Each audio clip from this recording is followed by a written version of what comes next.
Bonjour tout le monde. Voilà, je vous mets le petit profil du docteur Denis Agré, lui-même qui vous parle. Vous vous rappelez que en septembre 2023, l'ANSM a classé la quasi-totalité des vaccins sur la liste des substances vénéneuses.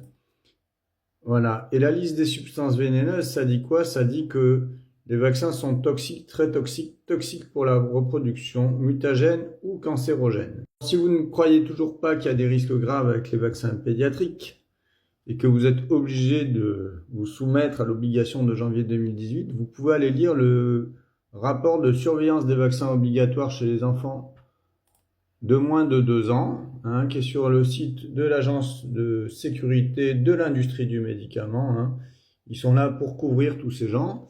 Et le classement sur la liste des substances vénéneuses, c'est pour faire un glissement de tâches de responsabilité pénale sur les médecins, d'accord, qui prescrivent et qui vont devoir aller au tribunal demain pour s'expliquer d'enfants qui seraient lourdement handicapés ou décédés après des vaccins. Et si votre médecin n'est toujours pas convaincu, ben là vous avez dans la presse une pédiatre qui est en cours pas loin de 16 mois de prison avec sursis pour une enfant de 9 ans décédée, d'accord, qui sans aucun doute était vaccinée et où on nous évoque en mai 2020 un syndrome de Kawasaki-like.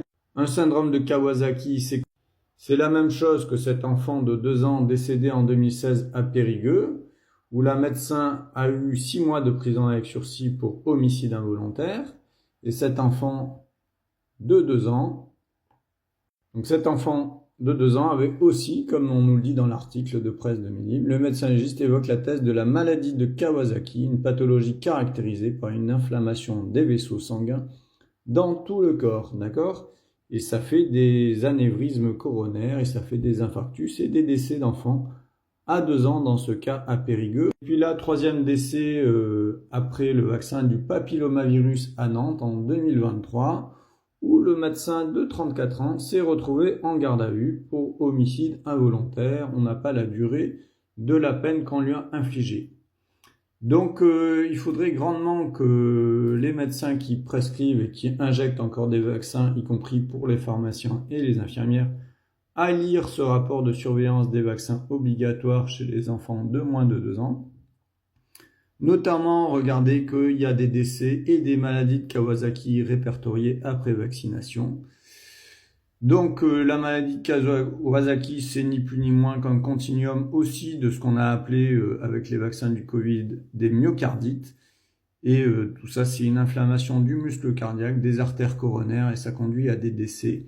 Alors, il me semble donc que votre médecin pourrait facilement rédiger un certificat du style « Je sous-signé docteur certifie refuser toute vaccination sur l'enfant compte tenu des risques de myocardite, de maladie de Kawasaki et de décès avec les vaccins pédiatriques, voire le rapport ANSM.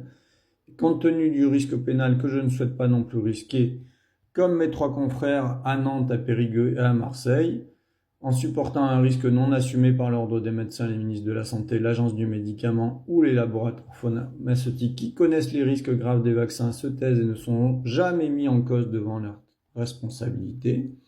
Et puis on peut rajouter à la fin, l'enfant ne présente pas ce jour de pathologie infectieuse active contre-indiquant la vie en collectivité.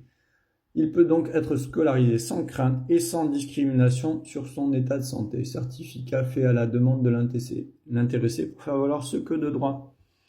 Voilà, messieurs, mesdames, les médecins, les pharmaciens, réveillez-vous. Ouais, l'industrie pharmaceutique vous a caché tout ça. Et il y a des risques graves avec les vaccins. Et si vous continuez à obéir, il y a certains médecins qui vont se retrouver en garde à vue pour homicide à la place des grands dirigeants des laboratoires ou de ces chers ministres de la Santé. Réfléchissez bien à ce que vous faites.